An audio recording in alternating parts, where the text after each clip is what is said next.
lance-roquettes, colonne de motards,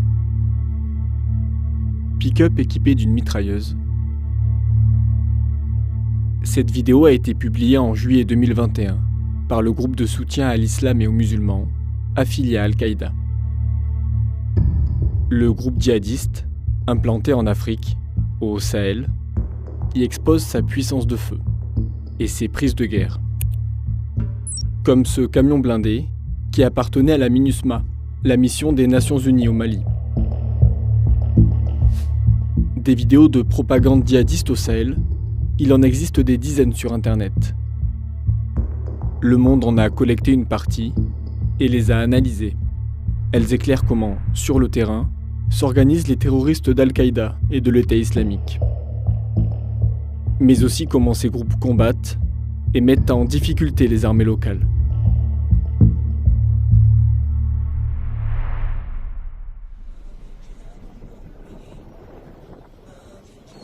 Dans le désert sahélien, le 10 décembre 2019. Une colonne de motos se dirige vers la base militaire nigérienne d'Inates, à moins de 5 km de la frontière malienne. Ces hommes font partie de l'État islamique au Grand Sahara, un groupe terroriste djihadiste très actif dans cette région. Lorsque l'attaque débute, on aperçoit furtivement 7 hommes. Derrière une mitrailleuse, montée de manière artisanale sur une moto. Ce mur et ce buisson indiquent qu'ils se trouvent ici, à environ 300 mètres de la base militaire. Ils tirent avec une mitrailleuse de 12,7 mm. Un gros calibre qui peut être utilisé pour fixer l'adversaire, c'est-à-dire pour l'empêcher de bouger sous un feu nourri. Quelques mètres plus loin, cet autre djihadiste est filmé. Une courte séquence qui apporte une information précieuse, l'heure du début de l'attaque. En croisant le jour connu de l'assaut, la localisation de cet homme et la longueur de son ombre, nous avons pu déterminer que l'attaque a débuté aux alentours de 14 h. Quelques scènes de combat plus tard, on aperçoit ces 3 hommes armés. Ce sont les premières images des djihadistes à l'intérieur de la base.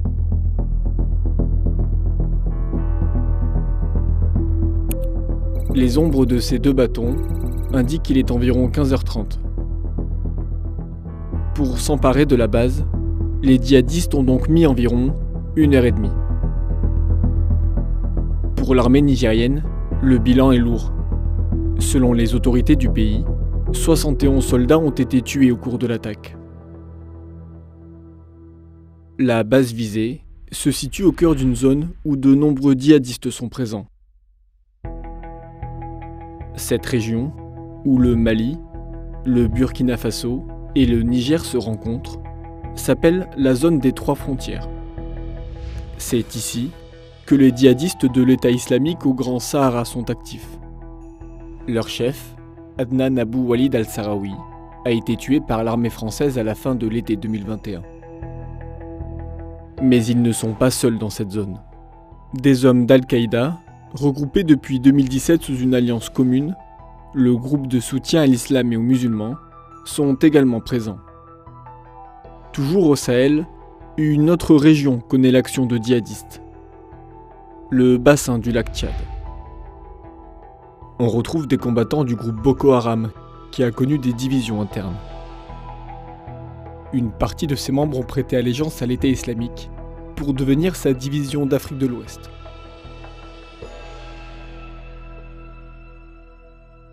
Nigeria, le 10 février 2021, dans la localité d'Askira.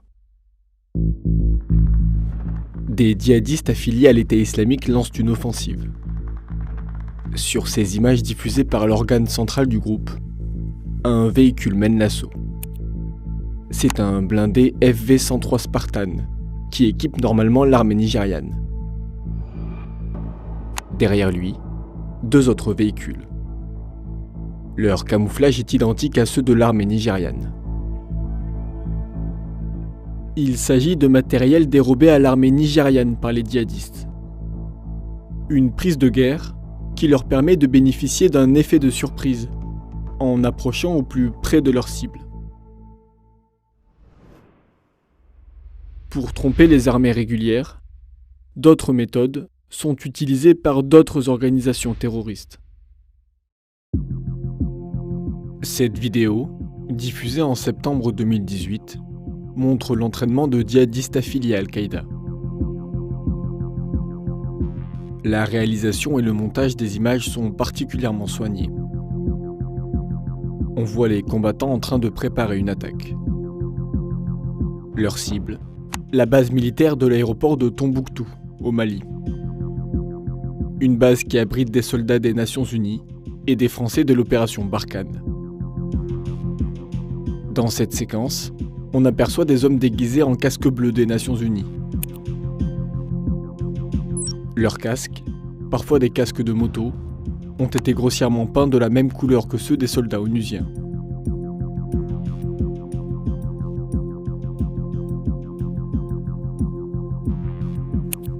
Le véhicule qui les accompagne est lui aussi modifié pour y ressembler, avec de la peinture blanche et le sigle des Nations Unies. Il y a aussi 7 hommes cagoulés, visiblement déguisés en soldats français, dont on peut voir l'écusson ici, grossièrement découpé. Pour se reconnaître entre eux, ces djihadistes portent un brassard rouge, visible ici. Après les images de l'entraînement, celles de l'attaque. Sur les 4 véhicules qui composent la colonne, 3 sont chargés d'explosifs et se font détonner à proximité de la base. D'après l'armée française, un casque bleu du Burkina Faso est tué, plusieurs sont blessés dont 7 militaires français.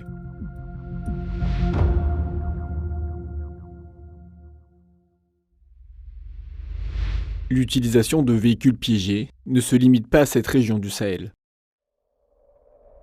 Dans les environs de la ville de Baga, au Nigeria, près du lac Tchad, en janvier 2019. L'État islamique en Afrique de l'Ouest diffuse des images de ses combattants avec leurs prises de guerre. On y voit des véhicules blindés, ou bien ce camion, équipé d'un lance-roquettes multiple. L'appareil contient encore 15 munitions prêtes à être utilisées, que l'on peut apercevoir ici, à l'arrière du lanceur. 2 véhicules, à l'allure étrange, sont également présents dans le convoi. Ce sont des véhicules suicides. Remplis d'explosifs, ces véhicules sont pilotés par des terroristes kamikazes et renforcés par des plaques de métal pour se protéger contre les tirs. Leur mission, progresser au plus près de l'adversaire avant de se déclencher. Depuis 2019, les djihadistes de ce groupe multiplient ce mode d'action. Une technique directement inspirée de ce qu'a fait l'État islamique central en Syrie et en Irak entre 2013 et 2019. Mais l'action des groupes djihadistes au Sahel ne se limite pas à quelques brefs coups de force armée. Ce reportage photo, diffusé par l'agence de l'État islamique Amaq, montre une distribution de tracts au Nigeria en août 2021. En légende, sur chacun des clichés diffusés, on peut lire « Distribution de brochures de plaidoyer aux musulmans ordinaires expliquant les dangers d'aider ou de rejoindre des apostats. » D'après les djihadistes, ces apostats, ce sont leurs adversaires locaux. Soldats réguliers, politiques ou milices pro-gouvernementales. Avec ces photos, le groupe tente de montrer son emprise et son influence sur la population locale. Cette vidéo a été tournée à la frontière entre le Mali et le Burkina Faso. Des hommes armés, très probablement affiliés à Al-Qaïda, haranguent quelques dizaines de civils en langue peul.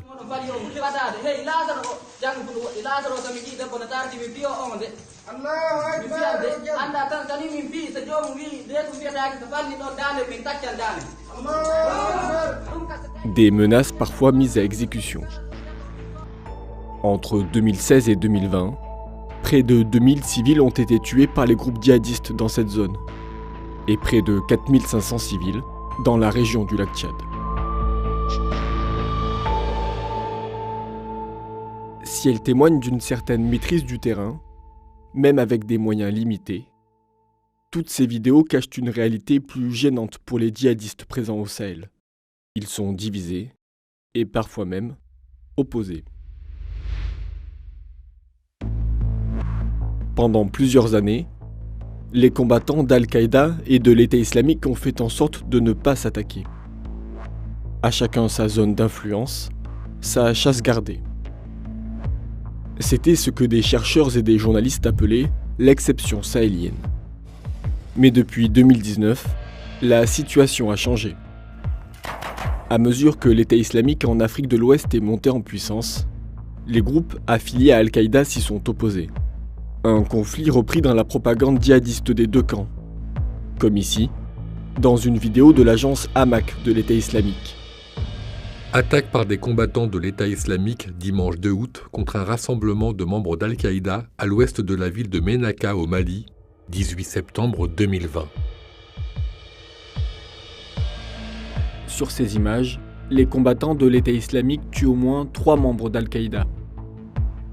Selon l'ONG Akhled, entre 2019 et 2020, ces affrontements entre djihadistes ont tué, dans leur rang, plus de 300 combattants.